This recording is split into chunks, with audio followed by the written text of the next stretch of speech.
ఒక సమాజం ముందుకు వెళ్లాలంటే దానికి ఏం కావాలి? కొత్త టెక్నాలజీనా, బోలెడంత డబ్బా, లేక స్వేచ్ఛగా ఆలోచించే చొరవనా? ఈరోజు మనం మాట్లాడుకోబోయేది సరిగ్గా దీని గురించే. మన చేతిలో స్వేచ్ఛాలోచన పత్రిక ఉంది. ఇది ఫిబ్రవరి 2026 జాతీయ వైజ్ఞానిక దినోత్సవం ప్రత్యేక సంచిక. ఈ పత్రిక ప్రకారం నిజమైన పురోగతికి మూలం ఆ మూడోదే, అదే ఆలోచించే స్వేచ్ఛ.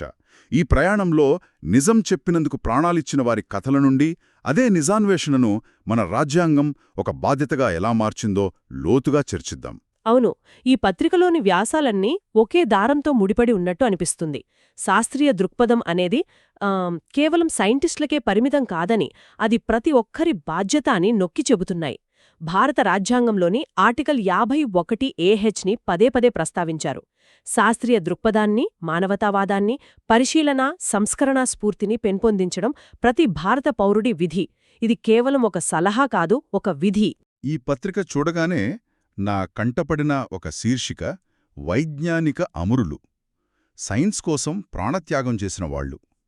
అసలు ఆలోచించడం, ప్రశ్నలడగడం అనేది ప్రాణాలు తీసేంత పెద్ద నేరమా? ఈ కథల వెనుక ఉన్న అసలు సంఘర్షణ ఏంటి? అక్కడ్నుండే మొదలు పెడదాం. ఖచ్చితంగా. డి హనుమంతరావు రాసిన ఈ వ్యాసం ప్రకారం ఆ సంఘర్షణ కేవలం రెండు సిద్ధాంతాల మధ్య కాదు, అధికారం చేతిలో ఉన్న ఒక వ్యవస్థకు, దాన్ని ప్రశ్నించే ఒక వ్యక్తికి మధ్య జరిగిన పోరాటమది.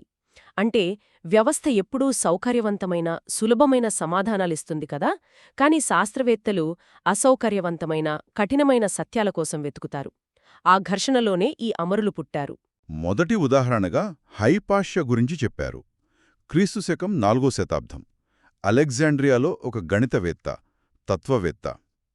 ఆ రోజుల్లో ఒక మహిళ అంతటి మేధావిగా ఉండటమే గొప్ప విషయం. కాని ఆమెను ఒక మతతత్వ గుంపు నడివీధిలో చాలా దారుణంగా చంపేసింది. ఆమె చేసిన నేరమేంటి? ఆమె చేసిన నేరం హేతుబద్ధమైన ఆలోచనలను ప్రచారం చెయ్యడం, ప్రజలను గుడ్డిగా నమ్మకుండా తర్కంతో ఆలోచించమని ప్రోత్సహించడం. అది అప్పటి మత పెద్దలకు, అధికారులకు చాలా ప్రమాదకరంగా కనిపించింది. ప్రజలు సొంతంగా ఆలోచించడం మొదలుపెడితే తమ పట్టు జారిపోతుందని వారి భయం. అందుకే హైపాష్య వాళ్లకొక ముప్పుగా కనిపించింది. ఈ సంఘర్షణకు ఆమె మొదటి, అత్యంత క్రూరమైన బలిపశువు అని చెప్పొచ్చు. అంటే దాదాపు 1600 ఏండ్ల క్రితం మొదలైంది పోరాటం. 1000 ఏళ్ల తర్వాత కూడా పద్ధతులు మారాయి, కాని సంఘర్షణ మాత్రం మారలేదు. మైకేల్ సర్వెటస్ కథ చూస్తే అతన్ని గుంపు చంపలేదు, ఏకంగా వ్యవస్థే సజీవదహనం చేసింది. కేవలం గుండె నుండి ఊపిరితిత్తులకు రక్తం ఎలా వెళ్తుందో వివరించినందుకు. అవును, సర్వెటస్ ఒక వైద్యుడు. అతను చెప్పింది శరీర నిర్మాణ శాస్త్రానికి సంబంధించిన ఒక వాస్తవం.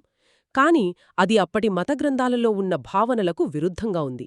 దాంతో అతను మతద్రోహిగా ముద్రవెయ్యబడ్డాడు. ఇక్కడ గమనించాల్సిందేంటంటే, సత్యాన్ని అణచివేయడానికి అధికారం ఎంతకైనా తెగిస్తుందని చెప్పడానికి సర్వెటస్ ఒక ఉదాహరణ. అదే దారియో గియార్దోనో బ్రూనో 1600 సంవత్సరంలో రోమ్లో సజీవదహనం చేశారు. అతను కోపర్నికస్ చెప్పినట్టు భూమి సూర్యుని చుట్టూ తిరుగుతుందని వాదించడమే కాకుండా ఇంకో అడుగు ముందుకేసి ఈ విశ్వం అనంతమైనదని, మన సూర్యుడిలాంటి నక్షత్రాలు ఎన్నో ఉన్నాయని చెప్పాడు.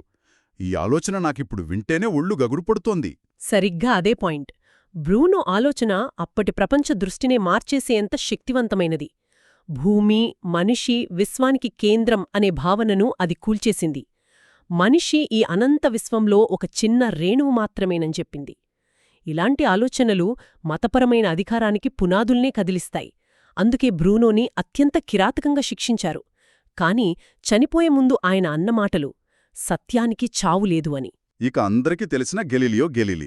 ఆయన్ని చంపలేదుగాని జీవితాంతం గృహ నిర్బంధంలో ఉంచి నోరు నొక్కేశారు. ఆయన బతికుండి కూడా ఏమీ చెయ్యలేని నిస్సహాయ స్థితి. ఒకవేళ ఆయన్ని స్వేచ్ఛగా వదిలేసుంటే మనం ఇంకెంత ముందుకు వెళ్లేవాళ్లమో కదా. నిజంగా అదొక ఊహకందని నష్టం. గెలీలియో కథ మనకు ఇంకో ముఖ్యమైన విషయం చెప్తోంది. అధికారం ఎప్పుడూ సత్యాన్ని చంపలేదు, కాని దాన్ని ఆలస్యం చేయగలదు, దాన్ని కొంతకాలం పాటు అణచిపెట్టగలదు. ఆ ఆలస్యం వల్ల మానవ సమాజం ఎంతో నష్టపోతుంది. ఈ వ్యాసంలో మరో 2 ఉదాహరణలున్నాయి. ఫ్రెంచ్ విప్లవ సమయంలో ఆధునిక రసాయనశాస్త్ర పితామహుడైన యాంటోనీ లెవోయిజర్ తల నరికేశారు. సోవియట్ యూనియన్లో రాజకీయ సిద్ధాంతాలకు వ్యతిరేకంగా మాట్లాడినందుకు గొప్ప జీవశాస్త్రవేత్త నికోలాయ్ వావిలోవ్ను జైల్లో పెట్టి చంపేశారు. ఓ అంటే ఈ ప్రమాదం కేవలం మతపరమైన అధికారం నుండే కాదు, రాజకీయ అధికార వ్యవస్థల నుండి కూడా వస్తుందన్నమాట. అంటే అధికారం ఏ రూపంలో ఉన్నా అది ప్రశ్నను సహించదు. ఈ పోరాటం ఇంకా ముగియలేదన్నమాట. ముగియలేదు. పైగా దాని స్వరూపం మారింది. ఒకప్పుడు కొద్దిమంది మేధావులు అధికారంతో పోరాడారు.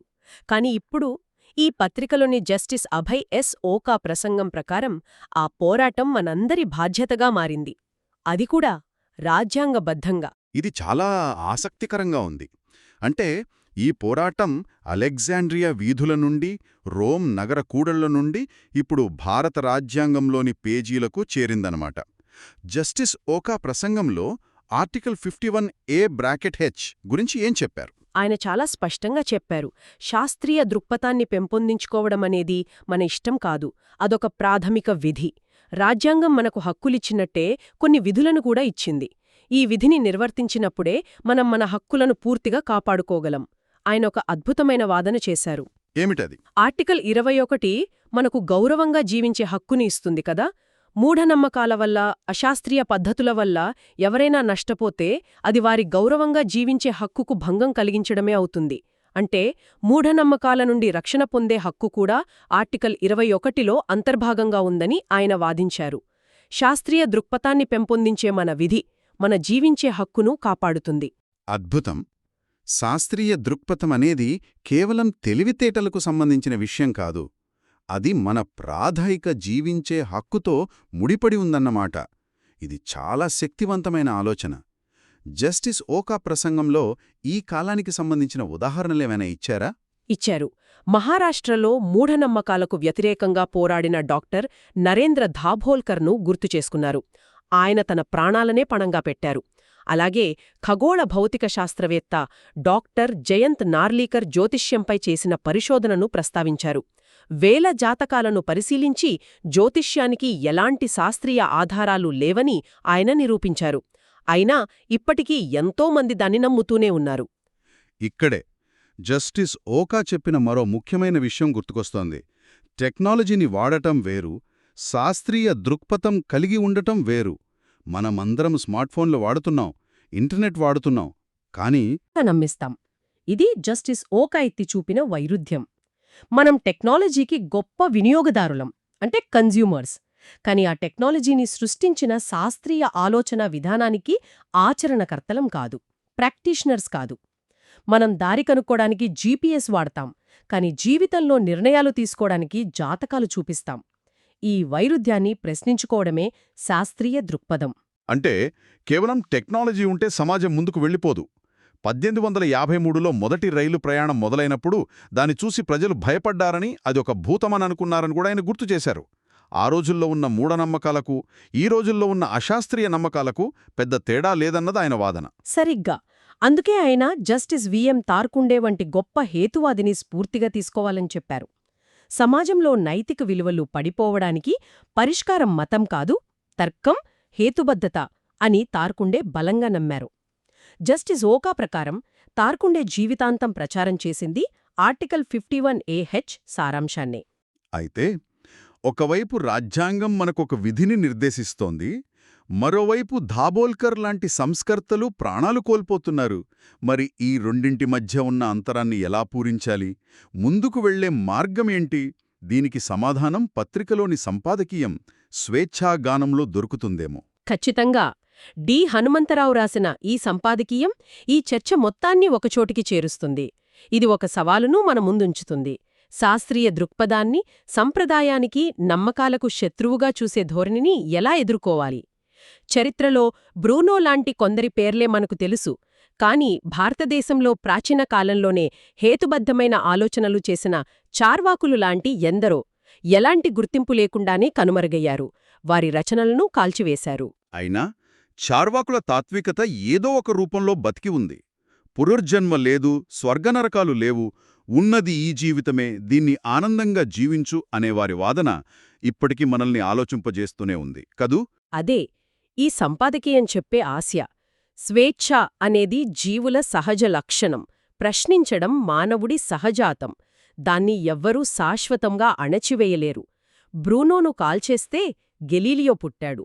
ధాబోల్కర్ను చంపేస్తే ఆయన స్ఫూర్తితో ఇంకో 100 మంది పుడతారు. ఎందుకంటే ఆలోచనకు చావులేదు. సమాజ ప్రగతికి కొలమానం శాస్త్రీయ దృక్పథమే అనే వాక్యం ఈ సంపాదకీయంలో చాలా శక్తివంతంగా అనిపించింది నాకు. అంటే మన దగ్గర ఎన్ని రోడ్లు, ఎన్ని భవనాలున్నాయి అనేది కాదు, మన ప్రజలు ఎంత హేతుబద్ధంగా ఆలోచిస్తున్నారు అనేదే నిజమైన అభివృద్ధికి సూచిక. అవును, ఆ వాక్యం ఈ మొత్తం చర్చకు ముగింపులాంటిది. స్వేచ్ఛగా ఆలోచించగలిగిన చోట, నిర్భయంగా ప్రశ్నించగలిగిన చోట మాత్రమే నిజమైన ఆవిష్కరణలు, నిజమైన పురోగతి సాధ్యమవుతాయి. అద్భుతంగా ఉంది. సత్యం కోసం ప్రాణాలర్పించిన అమరవీరుల నుండి మొదలుపెట్టి, అదే సత్యాన్వేషణను మన రాజ్యాంగం ఒక పౌర విధిగా ఎలా మార్చిందో చూశాం. స్వేచ్ఛాలోచన పత్రిక నుండి మనం నేర్చుకోవలసిన ముఖ్య విషయమేమిటంటే, శాస్త్రీయ దృక్పథమనేది సైన్స్ విద్యార్థులకు మాత్రమే పరిమితమైనది కాదు. అది వ్యక్తిగత స్వేచ్ఛకు, మన దేశ పురోగతికి ఆయువు పట్టులాంటిది. అవును, ఈ వ్యాసాలన్నీ కలిసి ఒక ప్రాథమిక సంఘర్షణను మన కళ్ల ముందు ఉంచుతున్నాయి. ఒకవైపు నమ్మకమిచ్చే సౌకర్యం, భద్రత, మరోవైపు ప్రశ్నించడం వల్ల కలిగే అసౌకర్యం, సవాలు.